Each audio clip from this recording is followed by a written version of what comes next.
I'm Andy Laverne. That was Stella by Starlight. In case you didn't recognize it, it was a reharmonized version. I'd like to welcome you to Homespun Tapes, and I'd like to tell you a little bit about myself before we get started on your lesson. I'm basically a classically trained pianist. I went to the Juilliard School of Music when I was quite young, and I continued my studies at the High School of Music and Art in New York City, and then I went to the Berklee School of Music in Boston for a brief time, also to New England Conservatory. And as far as my jazz studies, I was very fortunate in that I had the opportunity to study with the great jazz pianist Bill Evans, which was quite an amazing experience for me. I also studied with Jackie Byard, another great jazz pianist, and Don Friedman and Richie Byrack. These are all fantastic jazz pianists that I've been fortunate to know and learn from. And more recently, I've been getting back into classical music and studying with a very renowned classical instructor named John Rank from New York City.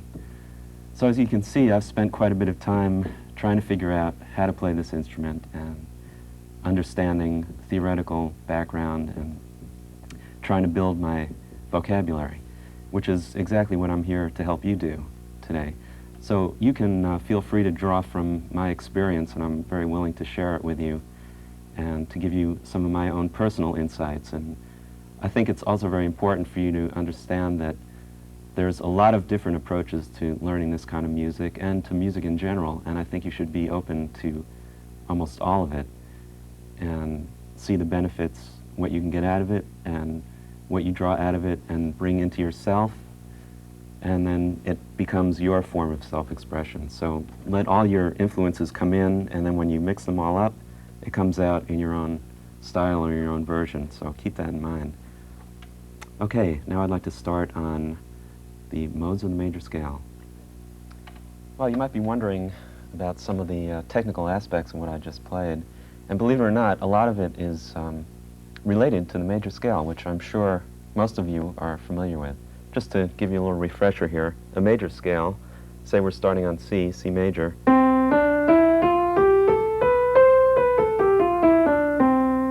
There you have it. It's a 7-note scale. 1, 2, 3, 4, 5, 6, 7, and then we get back to 1, or we can call that 8 also. Now, the characteristics of that scale are really determined by where the half steps and the whole steps occur, and since that's what the components of the scale are. And in the major scale, the half steps occur between the 3rd and 4th degree, 1, 2, 3, 4, 5, 6, and 7 and 8. And so the half steps are right here, 3 and 4, and 7 and 8. All the rest are whole steps. So I know it sounds kind of basic and elementary, but if we start at that base point, we can build a whole thing around it. And a little bit later on in the tape, we're going to share or have the opportunity to play with some really great players who I'll introduce you to in a little while. So you're going to be playing in a group sooner than you think. Now the major scale by itself is fine, but then we have a lot of other types of chords in jazz to deal with, and fortunately the major scale gives us kind of a palette of dealing with these other types of chords. If we look at the 7 modes, a mode is actually just a scale, and if we take a particular degree of the major scale and start another scale on, say we started on the 2nd degree, now even though we're still playing a C major scale, it has a completely different sound. It sounds more like a minor scale. So now this is called the Dorian mode. It's a mode starting on the 2nd degree of a major scale, and the half steps here are between 2 and 3 and 6 and 7. Okay, so Dorian mode, keep that in mind. The next mode of the major scale is the Phrygian mode, which is starting on the 3rd degree of a major scale. And the half steps there are between the 1st and 2nd degree and the 5th and 6th. Sorry about this fingering, but now that I slipped up a little bit on the fingering there, it brings up an interesting kind of sidebar that I should mention at this point, which is in jazz, since we're doing a lot of improvisation, we can't really predetermine a lot of the fingering. So when you find yourself kind of painted in a corner or out on a limb somewhere, you're just going to have to somehow shift your hand position or do the best you can to coin a phrase here, in terms of negotiating that kind of tricky pattern there. So that's something to keep in mind also. There'll be a lot of these kind of nuances that I'll come across as I'm explaining things to you. Okay, so the fourth mode of the major scale is called the Lydian mode, and the half steps here are between 4 and 5 and 7 and 8. That was done with the correct fingering. Mixed Lydian mode is the fifth mode of a major scale, and the half steps there are between 3 and 4 and 6 and 7. The next one is the Aeolian mode, which is also called the natural minor scale. So the half steps here are between 2 and 3 and 5 and 6.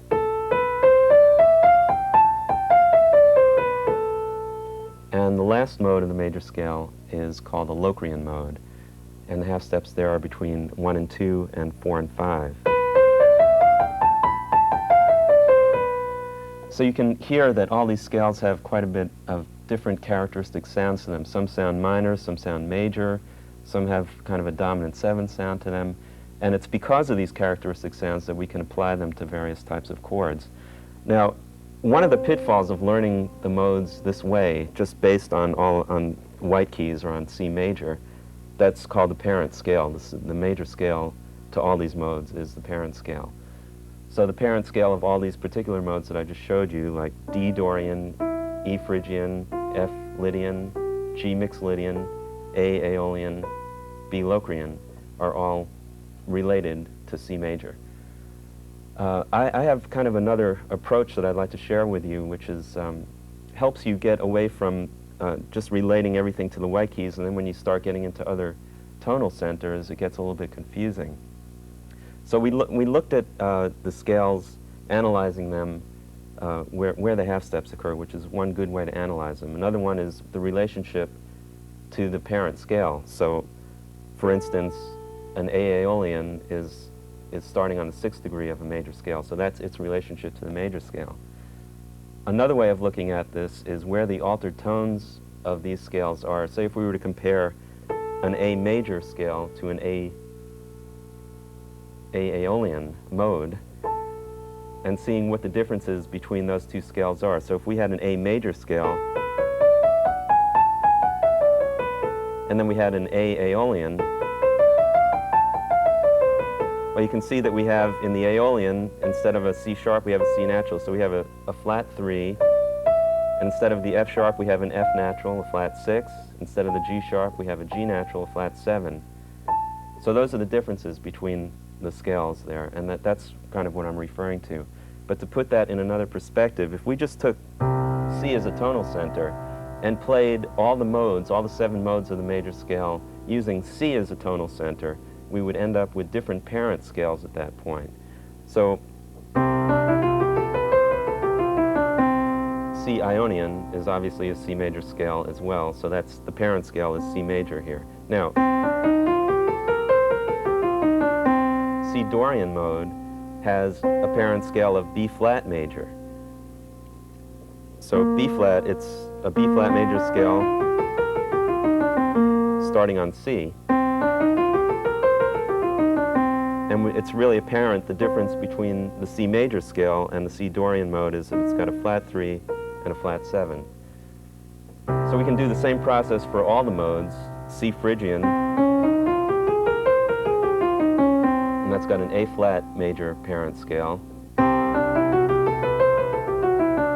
C Lydian, which has now got a G major parent scale.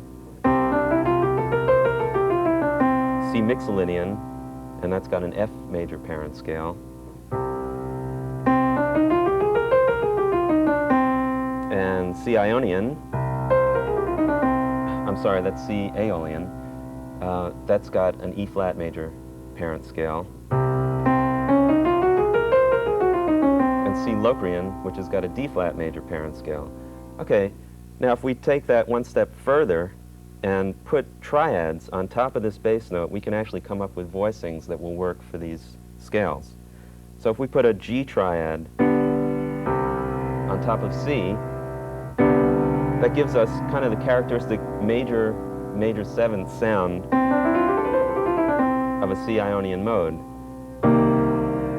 Now that obviously sounds like a C minor chord because it actually is. We have an E flat triad over C, and that fits very well with the C Dorian mode.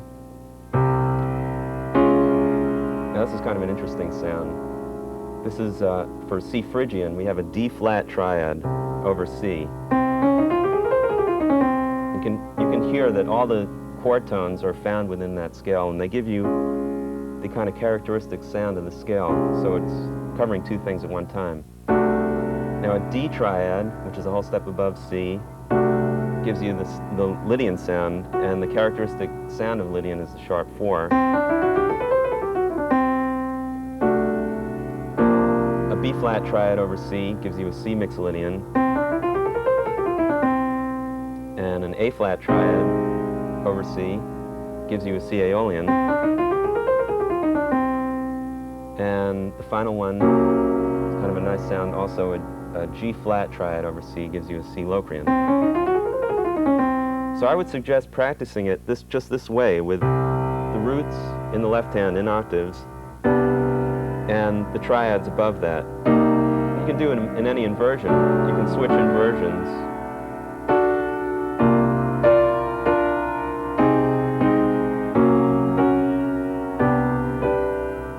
Okay, so that's kind of a nice kind of way to get into it. Now, for group playing particularly, you're going to want to play more linear right-hand lines. And a good way to practice this would be to just take the bass note, play it in your fifth finger in your left hand, play the triad on top of that. And we have this all voiced out for you. And you can play each corresponding mode with that. So a C Ionian, C Dorian, C Phrygian. You might have to negotiate this a little bit. You're going to get in the way of yourself here. That was C Lydian, C mixolydian,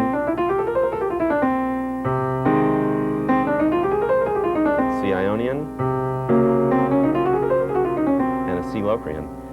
Now, for jazz playing, here's another little nuanced thing that I'd like to share with you. The rhythm of jazz is really kind of the thing that sets it apart. I mean, along with the improvisational aspect of it, it's really a rhythmic kind of music.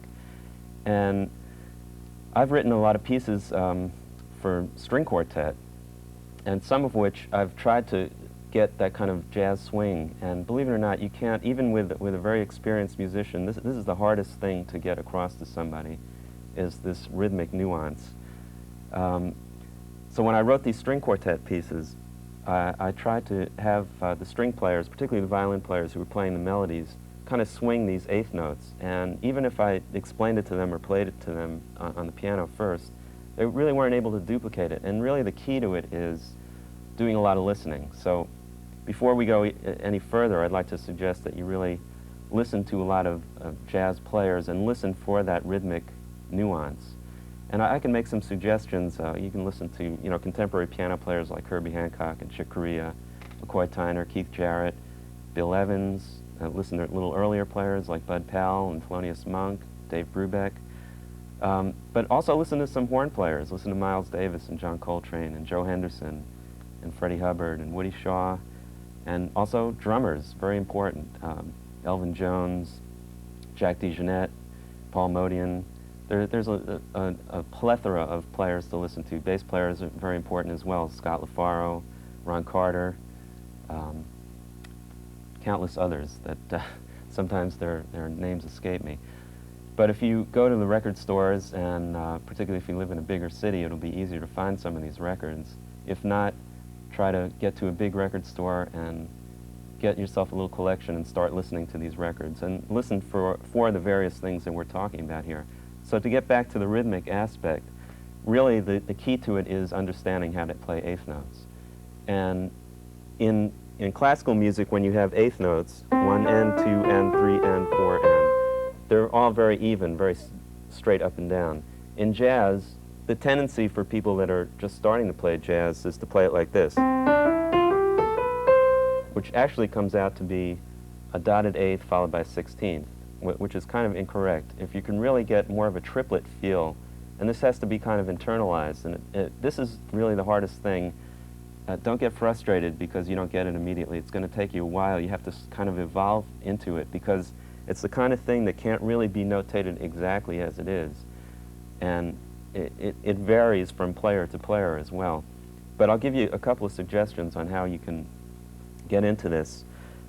Really, if you have that underlying feel of eighth note triplet, or one triplet, one triplet, one triplet, you can subdivide it in your own mind. And what you're doing is you're playing the first note of the eighth note is actually like a quarter note, followed by an eighth note with a triplet sign underneath it. So it comes out like this. The other important part of this is where the accent is. It's not on the first note, it's on the second note. So you're kind of always off the beat, which it means syncopation, and jazz has a lot of syncopation to it. So I suggest you practice it like this. You can even get to the point where what you're doing is called ghosting some notes, which means some notes might not even come out. You can exaggerate it that much, and some people actually do that in their playing, particularly saxophone players. They do what's called ghosting notes, which means that they're not quite coming out in the horn. And that's, Dexter Gordon would be a very good person to listen to because he has a tendency to really exaggerate this triplet kind of feel and lay back, and also Elvin Jones on drums. So keep those two players in mind. Now getting back to the mode exercise, how you can incorporate it in this, if you play the voicing in the left hand, play the mode going up and down 2 octaves in the right hand with this kind of rhythmic feel,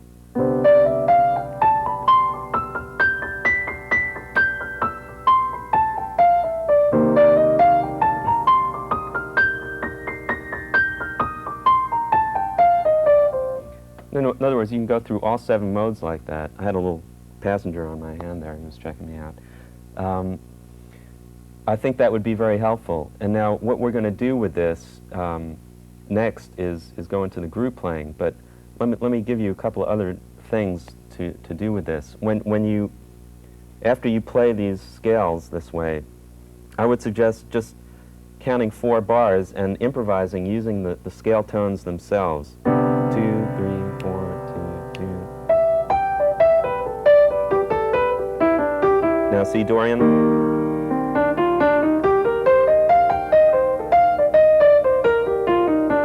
C Phrygian.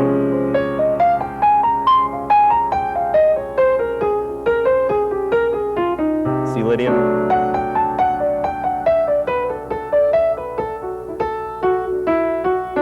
Mixolydian.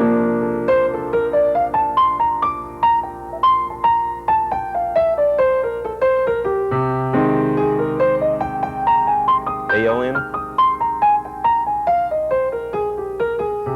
Locrian. Sorry.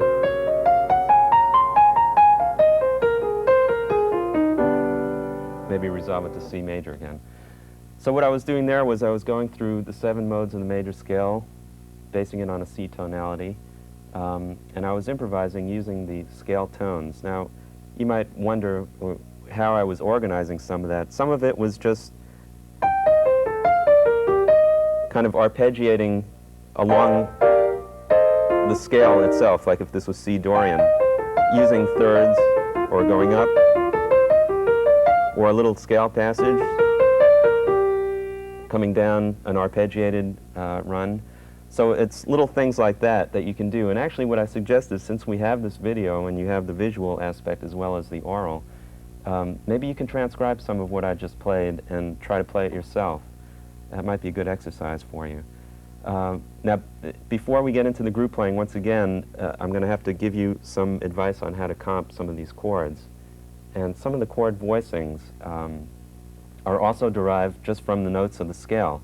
I wasn't playing anything really outside of the notes of the scale, and later on we'll get into doing that, but right now we want to stick really to the scale tones. It gives you quite a bit of notes to play from.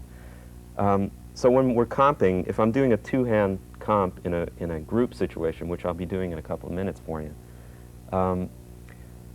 these kind of voicings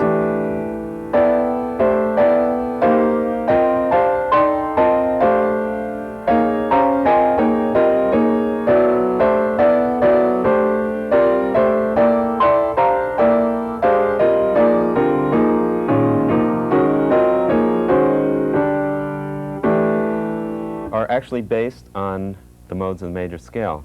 And what I was doing there was that these are really called chordal voicings, and we might be getting ahead of ourselves a little bit, but I think you can absorb this somewhat. I had voicings that are really built in fourths, using the prevailing mode, like, for instance, C Ionian. They're mostly fourths, some thirds in there also. You'll see a third on top here. And what I'm doing is moving these voicings around kind of at random, just using my ear as a guide. And I'm having the interval of a fourth. Instead of building chords in thirds, I'm building chords in fourths, like that. And generally I'll have either 2 notes on the bottom and 3 notes on top, or I'll do it the other way around, which I'll have 3 notes on the bottom and 2 notes on top. I find for major chords, I seem to gravitate towards that kind of style or that type of sound, which has 2 notes on the bottom, 3 notes on top. For minor chords, and actually for most of the other modes, except for Ionian, I'll use 3 on the bottom and 2 on the top.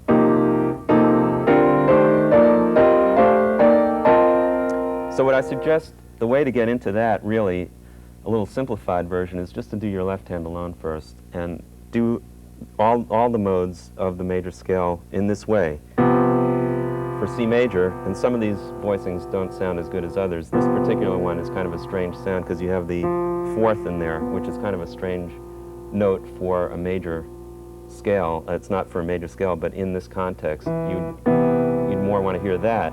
But for this purpose, it works. And just go up the scale, and then come back down.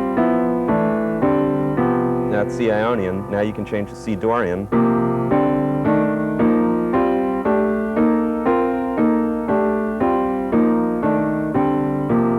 Now C Phrygian.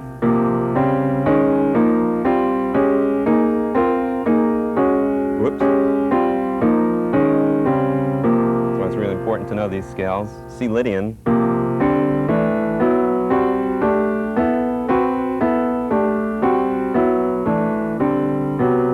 C mixed Lydian.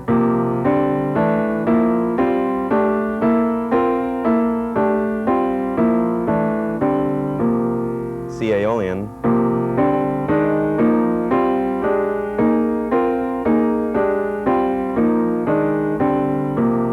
And C Locrian.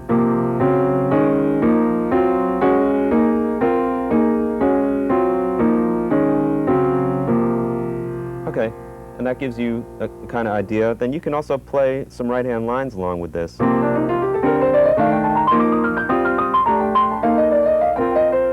Okay, now we're getting into the style kind of Chick Corea and McCoy Tyner. In their right-hand lines, however, they're using what's called the pentatonic scale, which I can describe to you a little bit later. For the comping voicings, however, you can now add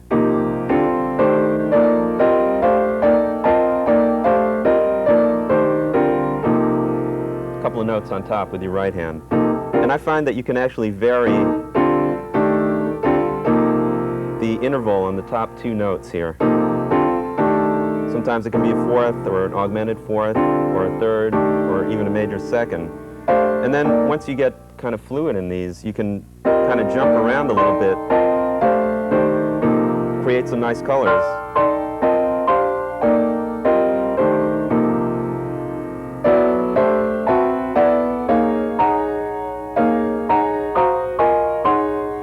Okay, so that's kind of what I'm doing when I'm playing in the group situation.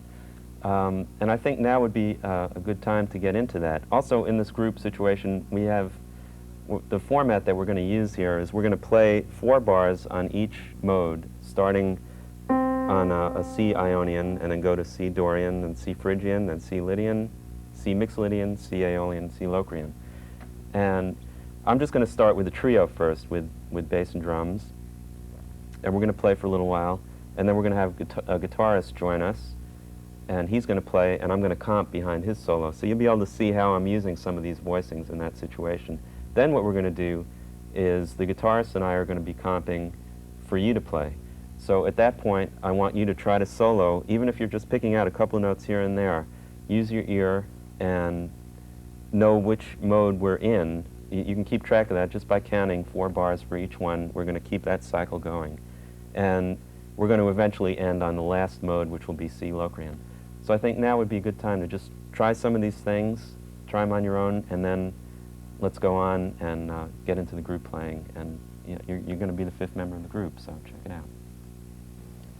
We're going to do some group playing now, and before we do, I'd like to introduce you to the members of the group. And we're all really good friends, and we've done a lot of playing together over the last several years. On bass, we have Steve Laspina. And Steve grew up in Chicago, and he studied at DePaul University, which is in Chicago. He's lived in New York for around 10 years, and his recent credits are with Mel Lewis. He's played with Mel Lewis, with Stan Getz, and currently he's with Jim Hall. Jeff Hirschfield on drums grew up in the Long Island area, which is right outside of New York City, and he played with many musicians out there. Among his credits are the Woody Herman Big Band, which I was also in, Red Rodney Ira Sullivan. He's played with the trumpeter Randy Brecker, and also with guitarist Jim Hall. And John Abercrombie is on guitar, and John and I have done a lot of playing over the years. We've known each other, I don't know, maybe 10, 15, 20 years even, perhaps. John is originally from Connecticut, and he studied at the Berklee College of Music in Boston, and he's played with a lot of great people. Among those are Jack DeJohnette on drums, Ralph Towner, guitarist, and the fabulous McCoy Tyner, piano player, one of my favorites. And John also leads his own trio now with Mark Johnson, the bassist, and Peter Erskine, the drummer. And they record for ECM Records quite a bit. Well, now that the intros are out of the way, we're going to play this modal exercise, which I described to you earlier. So we're going to do that right now.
Well, that was fun, wasn't it?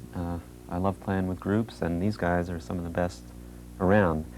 I hope you had fun doing that, and how'd you do? Did you do all right? Keep up with us? Did you get lost? If you did, you know, you can always rewind the tape, go back and try it many, many more times. That's the beauty of this. A couple of other points that I want to verify with you here. One that I mentioned earlier was about the pentatonic scales, and it might be a good time to investigate some of those and then rewind the tape and try it again using some of these pentatonic scales. The pentatonic scale is just a 5-note scale, and really the main one that we're going to be basing most of the stuff today on is, if we're basing it once again on C major, 1, 2, 3, 5, 6. So those 5 tones of the C major scale put together equal the pentatonic scale. Now, if we have different chords, say we have the C, well, let's just stick with C Ionian, where we have that G triad over C. Now we can apply actually 2 pentatonic scales to this. We can apply the one built on C and also the one built on G. They both fit within that mode, and they're both really nice consonant sounds. Now there's one other one that we could use here, starting on the 4th degree, but as I mentioned earlier, we want to kind of avoid the 4th degree in a major scale situation. It's just one of those sounds that is a little weird. There is a chord called a C major 7 or a major 7 sus4 chord, which actually has that sound in it. But it's kind of a darker sound, and we're not really looking for that right now. So I would suggest staying away from that at the moment. Now with the other modes, we can actually use 3 pentatonic scales. All 3 of them will fit in any of the other modes that we apply. Let's just take as an example a C Dorian. The E flat triad over the C in the bass. Now we can have a pentatonic scale built on E flat, which is the 3rd degree of the Dorian mode. Don't let these numbers confuse you too much. It's really kind of simple. We can build it on the 4th degree, which would be starting on F. Notice all those tones are within the C Dorian mode, which is what we're looking for. And we can build it on the 7th degree. So there we have 3 possibilities. Now, the way we use them, all they do, if you put all these pentatonic scales together, they would just give you the modes of the major scale the way they are. But what they do for us is they give us different intervallic relationships to give the lines a little more contour. So for instance, for C minor or C Dorian, instead of just playing something like that, now we can play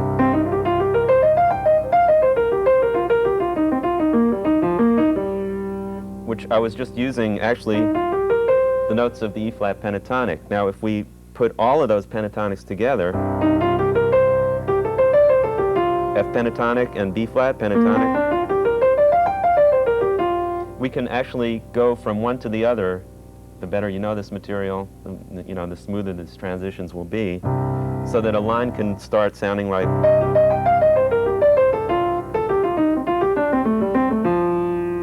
that. Might make you think of McCoy Tyner a little bit, or Chick Corea. These are the guys that kind of forged the way for us to be playing this kind of music. So I would suggest practicing, you know, maybe make a little chart up for yourself and see what some of what the consonant possibilities are on each of the modes that we're talking about. And then go back, play with the group again, and you're going to hear both myself and John using these kind of pentatonic ideas from time to time.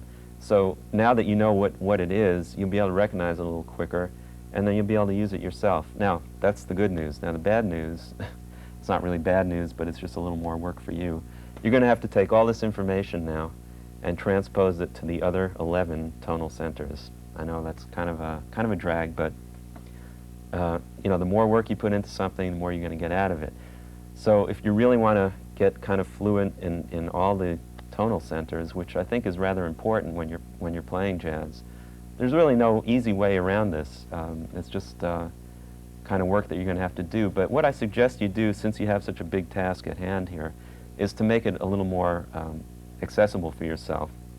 And by that I mean setting some really realistic goals for yourself. Maybe you would just do the first 3 modes of a particular tonal center at one time instead of doing all 7. When you have those 3 together, move on to the next 2 perhaps, and then maybe the final 2. And then you can graduate, and the more you do of this, the easier it becomes. So it's cumulative information that you're going to be using. Your hands will assume the positions a little quicker, your ear will tell you when you're on the mark and when you're not, and you'll start seeing the relationships easier the more you go on. So just make these really small, achievable goals for yourself, and I think you'll avoid the real pitfall of just total frustration at so much information being thrown at you at one time. So with this information at hand, practice this, go back, play with the group again, and maybe transcribe some of our solos too. Even some of the stuff that Steve Laspina was playing is relevant to what you can do on the keyboard. Also, for the rhythmic aspect, really concentrate and look and see how Jeff Hirschfield is actually playing this rhythm. He's got a lot of underlying triplet feel to his playing, which is exactly what I was talking about earlier. So now with all these little things in mind, go back, listen again, play it again, and just keep at it and enjoy it. That's the main thing. We're going to get into a tune now, All the Things You Are. It's probably a tune that you're familiar with. I'm sure you've heard it. It's an old standard tune. And it's found in fake books. The real book, for instance, is one book that I'm sure it's in. In case you don't have any of those books, I want to share with you the changes and show you the changes that we're actually going to be playing in the group and that you're going to be playing along with us. So we can do that. And going through this tune really is going to show a lot of other points, maybe some other scales, some other voicings, and the difference between when I'm voicing, or when a pianist in general is voicing chords in a solo setting, playing by oneself, or playing in a group situation, as we're going to do in a little while. And the main difference between those two is the left-hand function. Usually what I'm doing when I'm playing by myself is I'm playing the roots in my left hand. And when I'm playing in a group situation, the bass player generally takes care of that function. So that frees me up to play what's called rootless voicings, which just means chords without roots in them. And I'll show you exactly what it is I'm talking about. I think now would be a good time to shift to the overhead camera so that we can really see my hands on the keyboard, and I'll go through the tune for you. So, here we are. First let me go through the tune. Now, All the Things You Are, I'll just play the melody and the chord changes. And the chord changes that I'm going to be playing in my left hand are going to use the components of the root on the bottom and a third, and a seventh. Let me clarify that again. Root on the bottom, seventh, and a third, which actually becomes a tenth. So these two top notes are really what's called guide tones. They give you the color and the quality of the chord. So that first chord you can hear is a minor chord, and actually a minor chord with a minor seventh. So the first two chords, F minor, using the root, seventh, and the third. B flat minor, using the root, seventh, and the third. And now we're going to kind of what's called the 2-5-1 progression in the key of A flat major, which is another very important point. E flat 7 is now a 5 chord in the key of A flat major, and this is all good relating to modes of the major scale, which we discussed earlier. So what I did here was I moved root-wise up from B flat to E flat, and the top part of the voicing stayed kind of stationary, and I just moved one tone down a half step. So these components now are root, 3, and 7. So we're dealing with the same components, only now it's kind of reversed.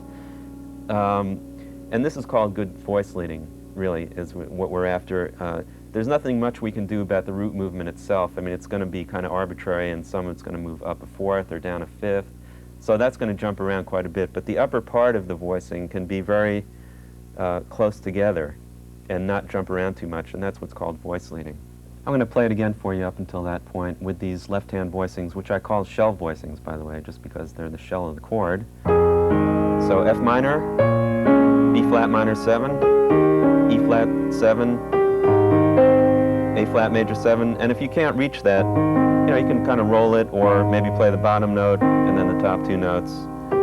Now I'll continue along.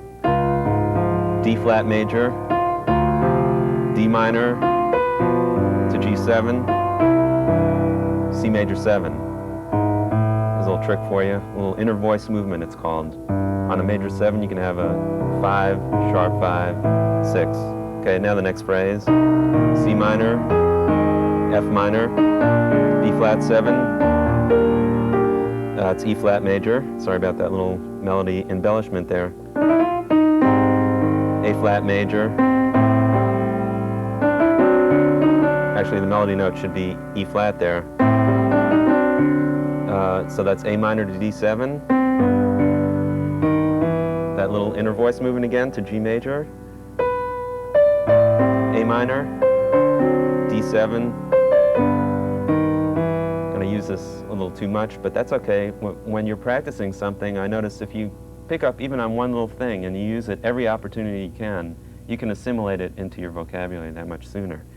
Okay, F sharp minor is next. So we're going 2, 5, 1 into the key of E now. B7, E major. There's that movement again. Now to C7. Now this is the last restatement of the A section of the tune. F minor to B flat minor to E flat 7, A flat major, D flat major. Now this is kind of nice. We're going down 2 5s now. D flat minor to, well, I guess you could call it G flat 7, or you could call this C sharp minor to F sharp 7. That's called enharmonic spelling, where you can call one thing by 2 different names. C minor, F7, B flat minor, E flat 7, A flat major, and now for a turnaround, G minor, C7. So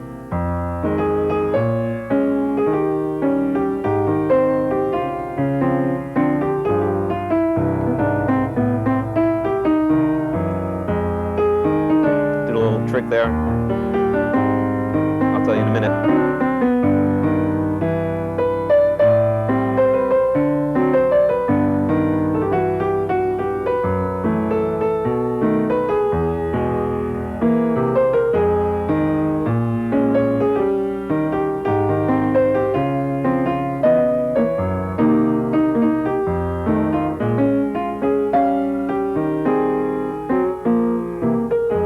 Now, that little trick I did was actually a chromatic approach, a half step above the root of the chord that I was going to.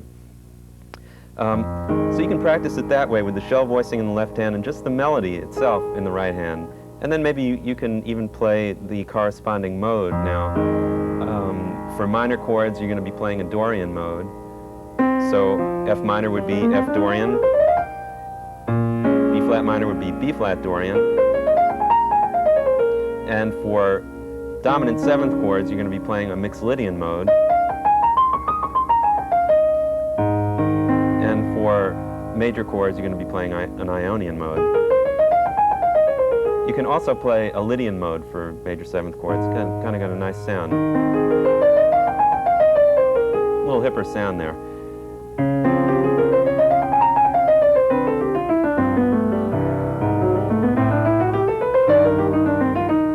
You can build kind of an improvisation just using the notes of these modes.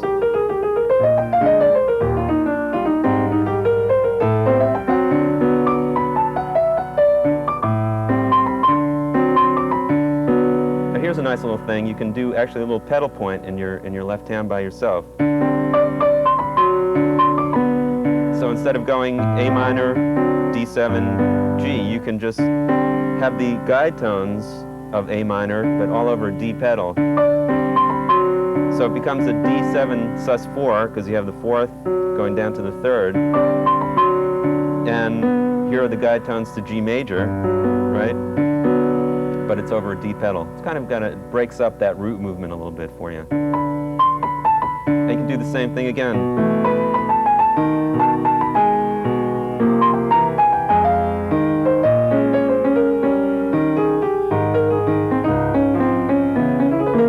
Little sequence here.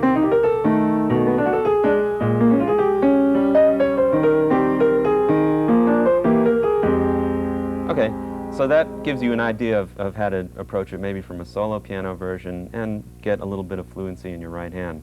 Now, the question is, what do you do in a group situation? Well, the voicings, as I mentioned, changed. And since this tune is just dealing with 2-5-1, with the 2-5-1 progression, let me give you voicings, rootless voicings in the left hand that show you how to do that. But before we do the left hand, why don't we have these voicings in the right hand, and let's have the roots in the left hand so you can hear the different sounds here. We're going to take, let's do a 2-5-1 in the key of C.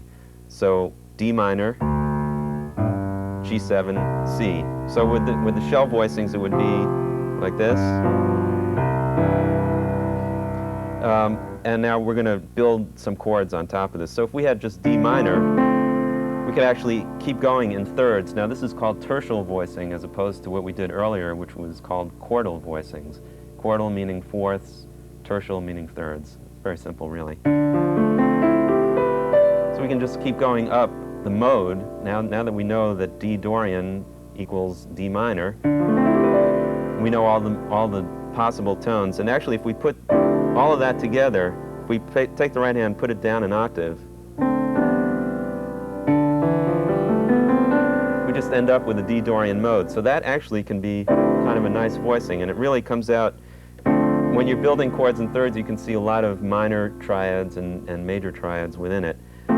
So we have an F major triad in here, we have an D minor triad, we have a D minor 7, we have an E minor triad, a G major triad, an E7, there's also a C triad in here.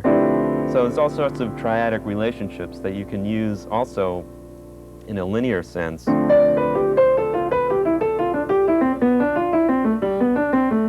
Okay, just little ideas for improvisation. But to get back to this rootless voicing thing, what if we just took this part of the chord? So we have D, a root, a third, fifth, a seventh, and a ninth.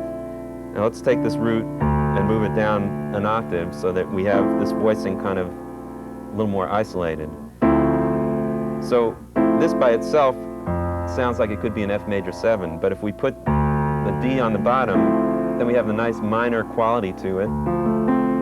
And these top notes, like a 9th, an 11th, and a 13th, are called chord extensions. Root, 3rd, 5th, 7, 9, 11, 13. So here are the chord tones. Here are the chord extensions. And they're also called color tones. It just gives it a little bit of color, a little quality to it. So the minor chord can be now voiced with a 3rd, a 5th, 7th, and a 9th. Now remember what I said earlier about voice leading. Nothing much you can do about the shifting of the root. It's going to be kind of a big interval skip, but we can have a nice smooth movement here. Just moving one tone, a half step, gives us a really nice voicing for a dominant 7th chord. So now we're on G7. We have the root down here. We have the 7th, the 9th, the 3rd, and the 6th, which actually can be interpreted as being a 13th. It's actually a 13th from the root. And if we built a G7 chord, if we went up, root, 3rd, 5th, 7, 9, 11, 13, there's that E that I was talking about. So it's down here. So now this can be called a G7 or a G13 chord. And once again, smooth voice leading, D minor, G7, C major 7. Actually, we're not playing the major 7 now, we're playing color tones once again that's got a little softer quality to it. So we're playing a root down here, 3rd, 5th, 6th, and ninth. And now we're not calling this, this tone a 13th at this point because we're within the chord itself. It's just like an added tone. So here's the progression again. D minor, G7, C major. And my suggestion to you is to take that progression and go up in half steps. So E flat minor, A flat, D flat.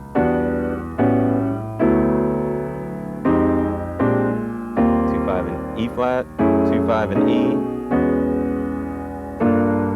2-5-1 in F. Now, when we're getting up here, we're kind of getting, the register is getting a little too high to voice chords and also to play some kind of melodic line in your right hand. So what we can do is we can just shift this down. It's really an inversion of a voicing. It's called a permutation because there's no root in there. So we've taken the same exact components of the chord and just shifted it in a different order. So now instead of having the third on the bottom of the minor chord, we have the seventh. We have the 7, 9, 3, and the fifth. So that's what we're left with if we take the same exact voicing movement.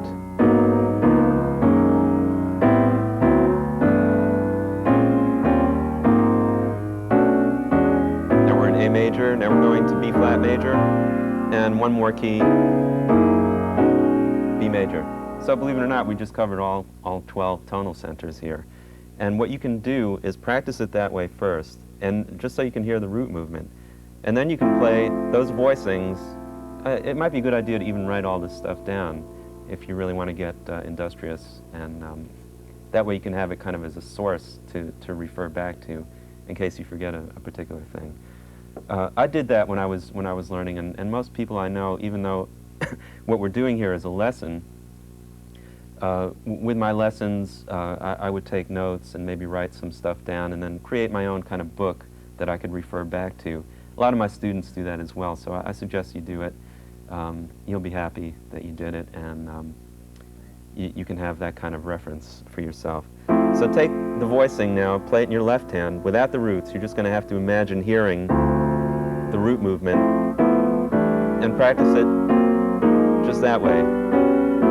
And then when you get up to 2-5-1 into G flat, make sure you switch to what's called the B form of these voicings, just to differentiate them for yourselves. Why don't you call this the A form and call that the B form. Now, with your right hand, what you can do is you can play the modes, once again, D, D minor, D Dorian, G Mixolydian for G7, C Ionian for C major. And you're going to have to do a little bit of transposing here, get to all the other tonal centers. I think you get the idea. Then what you can do is kind of play over those, you know, do a little improvisation like we did earlier on the modal exercise. Now you're only dealing with 3 modes, so in a way, it's a little easier. The right-hand thing is a little easier. The left-hand thing might be a little more involved, but you can work with that. Now what you can do is apply these rootless voicings to all the things you are. So maybe play the melody, play it up an octave perhaps.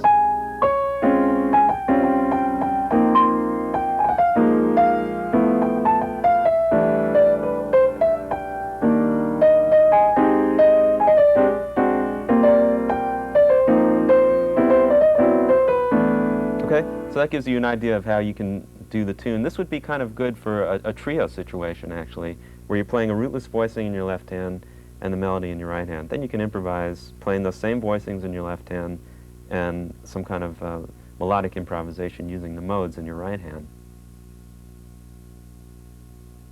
Now, the one last point I wanted to discuss with you before we play the tune with the group is comping.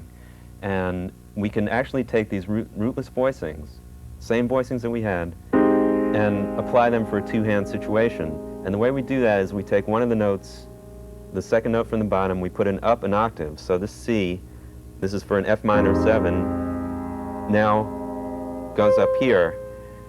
And we can play 2 notes with the right hand on top, two notes with the left hand on the bottom. We have the same kind of movement. So instead of this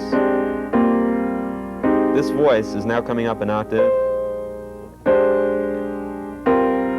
And there we have our 2-5-1 progression in the key of E flat. Just to make it a little simpler to see, let's do it in D, in C, starting on D minor.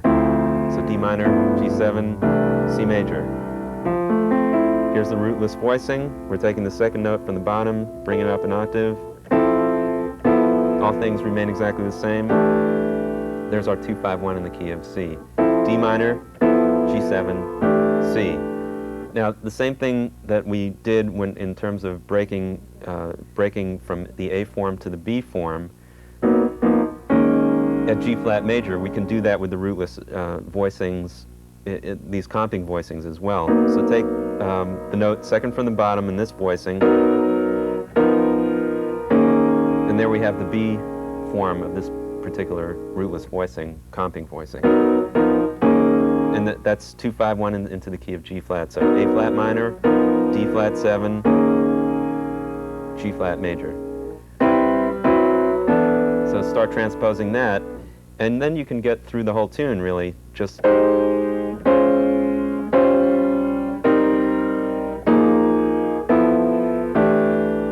okay. But it's kind of nice to know both forms, the A form and the B form. So for F minor, we could play that, and then we could play this. So it gives you a little more flexibility in terms of comping behind a guitar solo, for instance. So once again, you might want to write some of this stuff out for yourself just so you can have it in a very logical form and something to reference to. But you can slow the tape down. You can do, push the pause button so that you can see exactly what notes I'm playing. It's the beauty of having that camera on top. And then you can write it down. Make it easy for yourself. So why don't you go through these voicings, go through the modes, and actually while you're writing some of this stuff down, you can even listen to us play it once and then rewind the tape and then maybe play along with us.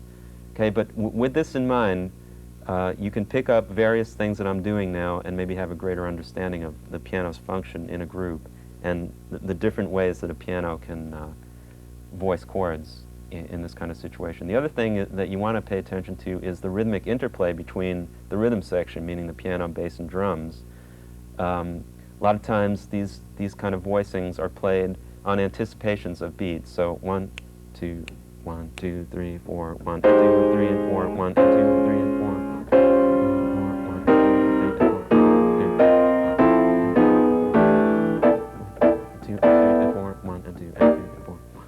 Sometimes they're short, and sometimes they're long. Okay?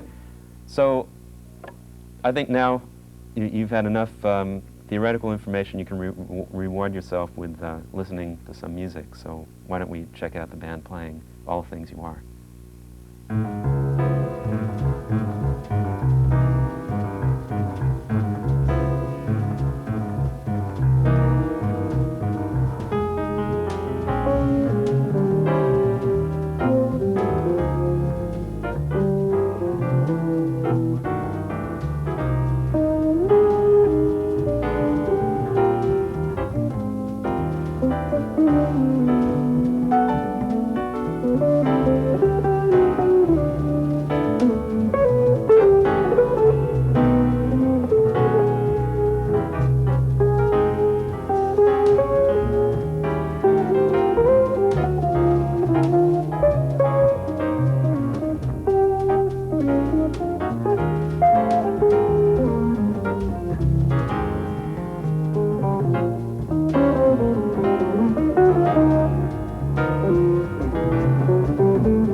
Okay, that was a fun version of All Things You Are. We had a really good time playing that.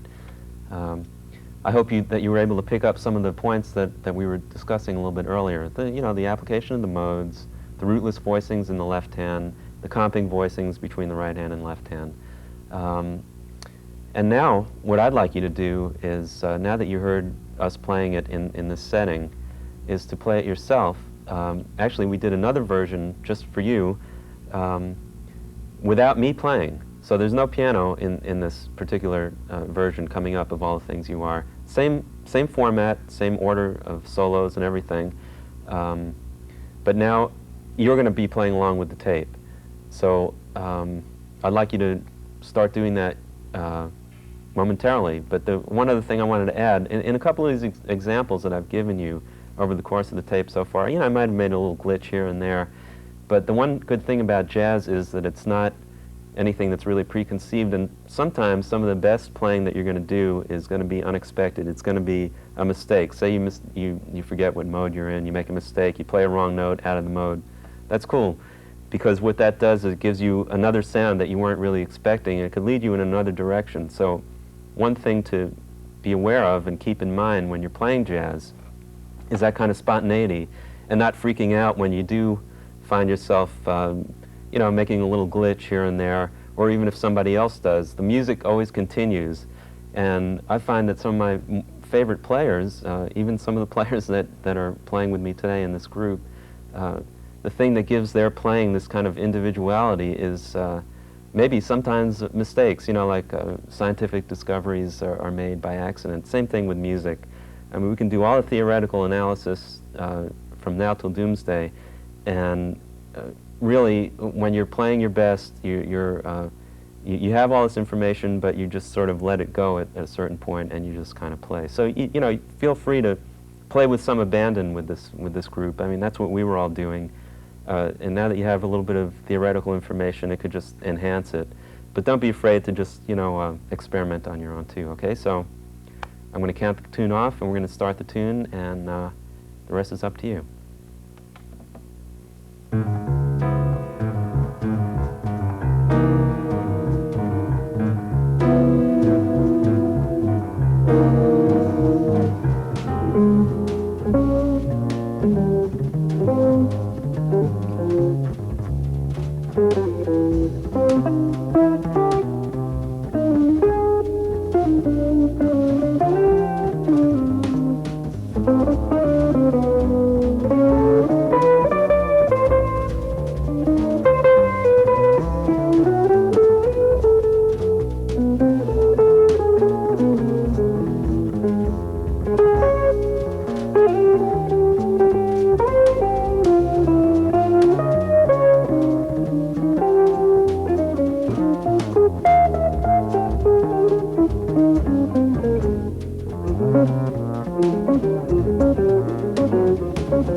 Now, how about getting into the blues? Played a couple of versions of All Things You Are, and we had that modal exercise a little bit earlier. Blues is always fun to play, and actually I wrote a blues that I'd like to share with you. You have a little printed sheet of the lead sheet, actually, with the melody and the chord changes, and I'd like to do a little explanation of how I got to that point on this tune. There's a number of things we can get into through this. You know, the blues itself, writing a tune, and well, let's just sort of jump into it. I'm going to play the tune for you a little bit and tell you what was going through my mind when I wrote it, and then we'll kind of go from there. So we'll split to the, we won't split, but we'll use the split screen now to get a nice overview so you can see the hand position on the piano. Okay, so this is a blues in C.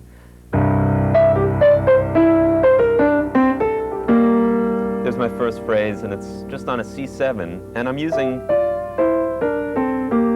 a lot of this interval of a sixth, but it's all being derived from a C mixolydian mode, which now you know what that means. Okay, now I have going to the 4 chord here, so going to an F7, and I'm using the same kind of phrase now.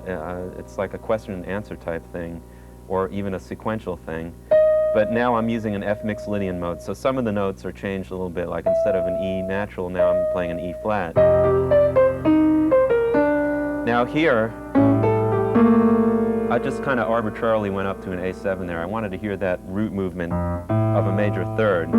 So I'm still dealing, right now I have another tone in here that's a flat 9, and in a minute we'll get into an explanation of where this could possibly be coming from. Then I had a really kind of a long sequential passage at the end of this. Since I had all this open space at the beginning of the tune, I wanted to use these kind of, triads over the bass notes like we did earlier on. I have a C triad over a D, and if you look back at the chart of triads over bass notes from the original mode exercise, you'll see that this would mean actually a D mixolydian mode. And then I went to a D triad over a G, which would just give us a G major. So really, I just went kind of 5 to 1. And then I did the same thing again, really going up. What I'm doing is I'm going up in major thirds. First I did 5-1 in G, then 5-1 in B, then I'm going to do 5-1 in E flat. So check this out. 5-1, 5-1, 5-1 again. Now, sort of the same thing. D going into G, except now I'm going to use the G instead of a 1 chord as a 5 chord, going back to the top of the tune, which is C. So let me play that last phrase for you. What I did was I took these triads and I used them in a melodic way, which is something you can also do with your improvisations.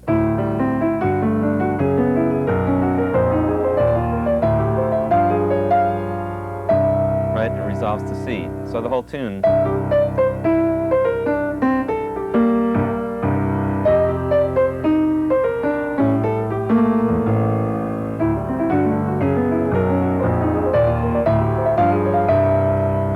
one other little point in here, a lot of jazz has a tendency to sound kind of monotonish in that when you're playing particularly with a rhythm section, things seem to always be kind of at the same volume. And what I did with this tune was that I tried to use a little bit of dynamics in here. So when I got to this phrase at the second half of the tune, I actually used the soft pedal. You can probably see that from the camera above. The whole keyboard is shifting, and what that's doing is that's shifting the position of the hammers inside so that instead of hitting all 3 strings per note, it's now just hitting 2 strings. It makes it a little bit softer. So don't be afraid to use some of the pedals. I didn't really mention earlier on the use of the pedals, but I was also using the sustain pedal here and there. Not that much when you're playing single note right-hand lines. Otherwise, things would smear together unless that's the effect you want. But if you're playing more outside, you know, sometimes it doesn't sound that good. Although that sounded okay, so maybe I'll reconsider that. But use the sustain pedal sparingly. So I used a little dynamics here. I started softer, gradually got louder. Okay, so that's just another little point to think about. Now, remember I mentioned this flat 9 here in the A7, and with the modes that we've discussed thus far, it's kind of out of the mode, so there's other ways to deal with this, and a very important scale, one of the scales that's used very often in jazz is called the symmetric diminished scale, and this tune would be a great way to start using that because it's a really good scale to use on dominant 7th chords, which this tune has a lot of dominant 7ths in it. Let me explain to you what the symmetric diminished scale is. All it is a combination of 2 diminished chords put together. So if we took, say, a C diminished 7th chord, and now something that I hope you understand what a diminished chord is. It's just a chord that's built in minor thirds. All the tones are equidistant from each other. So when you invert it, it really doesn't have a root that you could say is a particular root. Any of those notes are equal in function, so it doesn't really draw you anyplace else.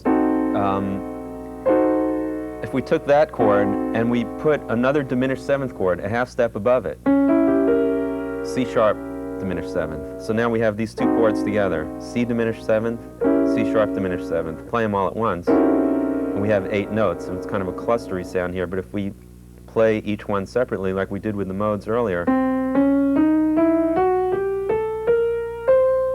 well, there's your diminished scale. And the reason it's called symmetric is because what it's doing is alternating half steps and whole steps. Half, whole, half, whole, half, whole, half, whole. Okay, so you can't really get lost in this scale.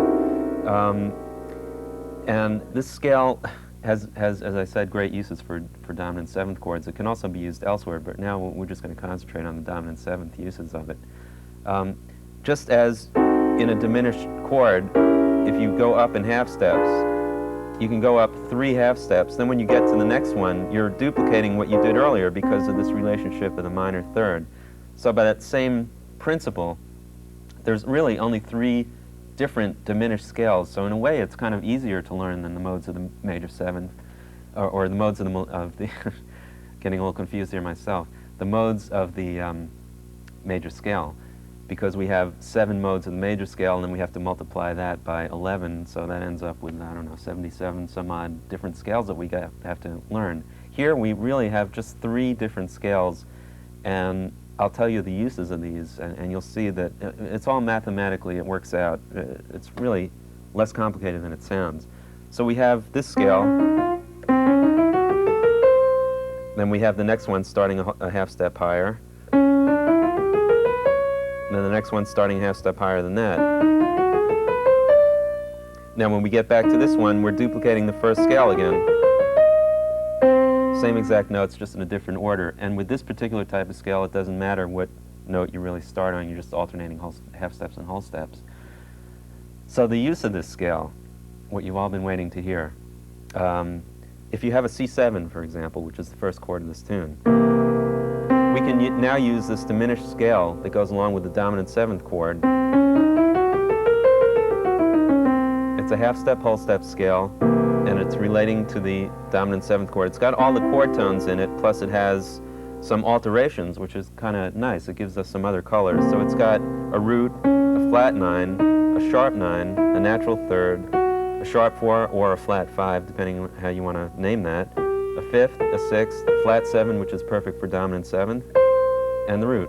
So there you have a really great scale to use.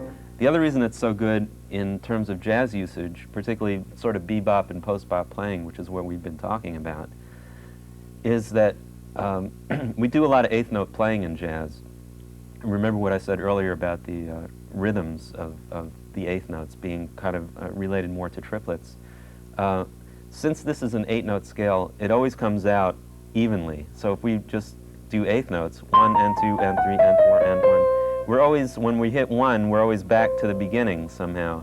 And it just really fits very well for this kind of thing. So one way to practice this is for any dominant 7th chord, why don't you take this kind of shell voicing in the left hand, a root, a 3rd, and a 7th, and play the half-step, whole-step diminished symmetric scale, or the diminished scale if you want to make the term a little bit shorter, starting on the root of that chord. So starting on C7, would start on the root, or you play it up and down a couple of octaves with that kind of rhythm, the jazz swing rhythm.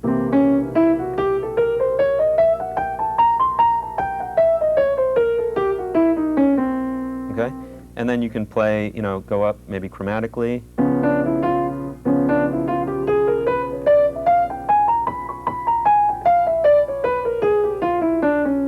But if you don't want to go chromatically, there's another way you can do this. You can go up in minor thirds. So you have C7, then you can do it on E flat 7, same scale,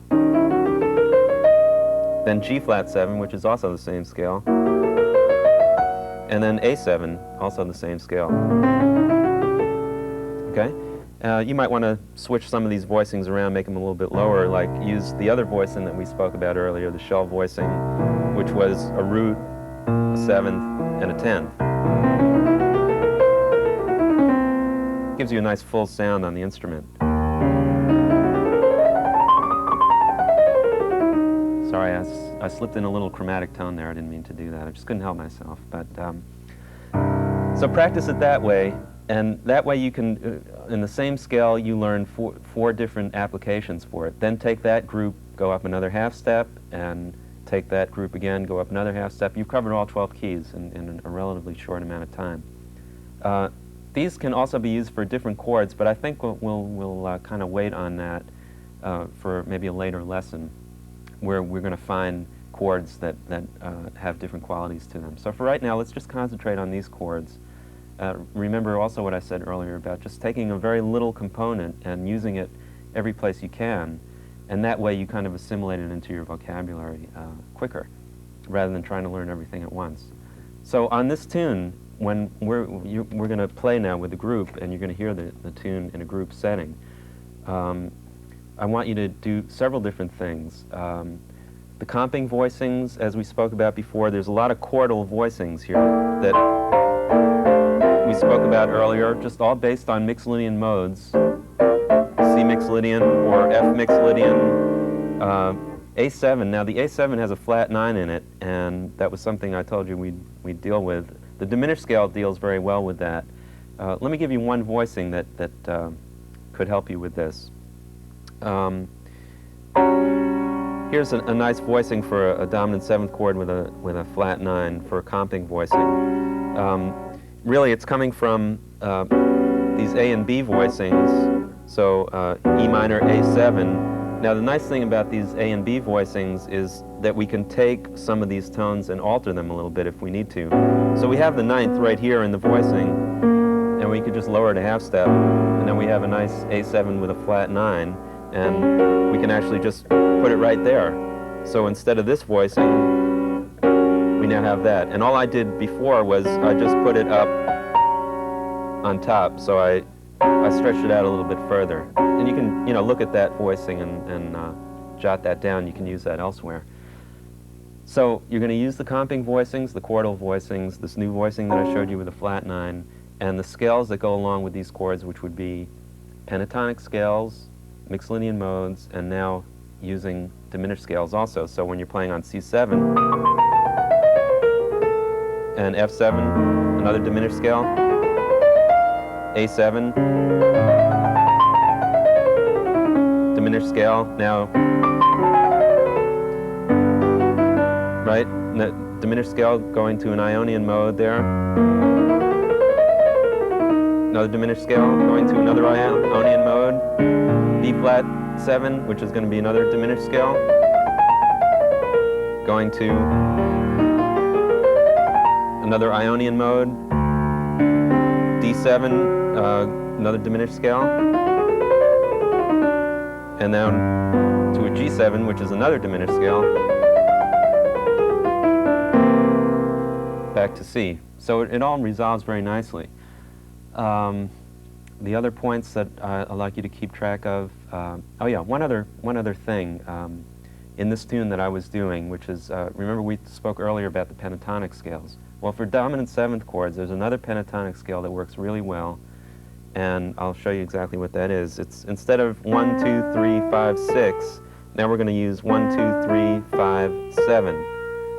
So it's got the chord within it and just one passing tone, really. And it's kind of a hip sound.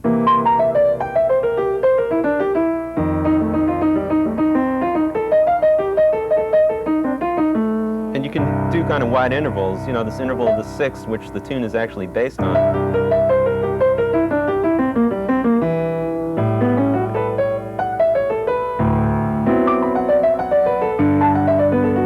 Here's a major pentatonic there.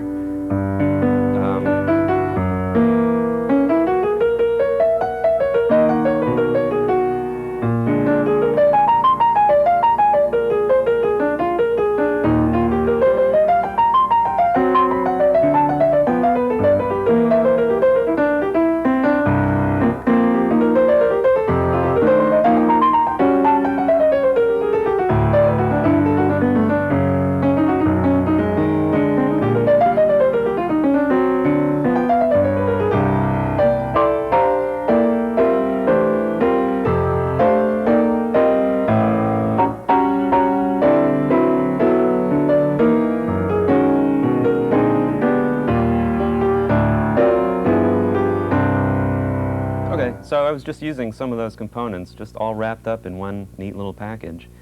And that's what I'm doing with the group, and why don't we check that out right now.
Well,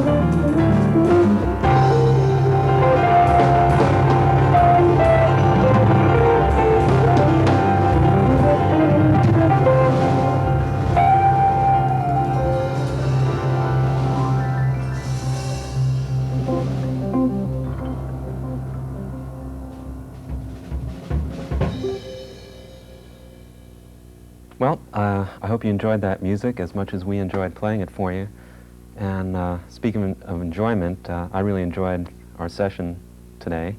And it's the kind of thing that you can access many times, and there's a lot of information that we shared today, and try not to be intimidated by it, but just, go into it gradually, take little bits at a time, as I said earlier.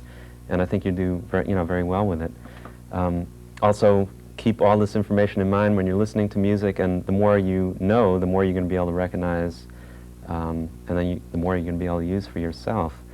So there's one other lesson that we can learn, but before I tell you what that lesson is, if you have any comments, suggestions, any questions, feel free to write to Homespun Tapes, and we'll respond, and we appreciate your input.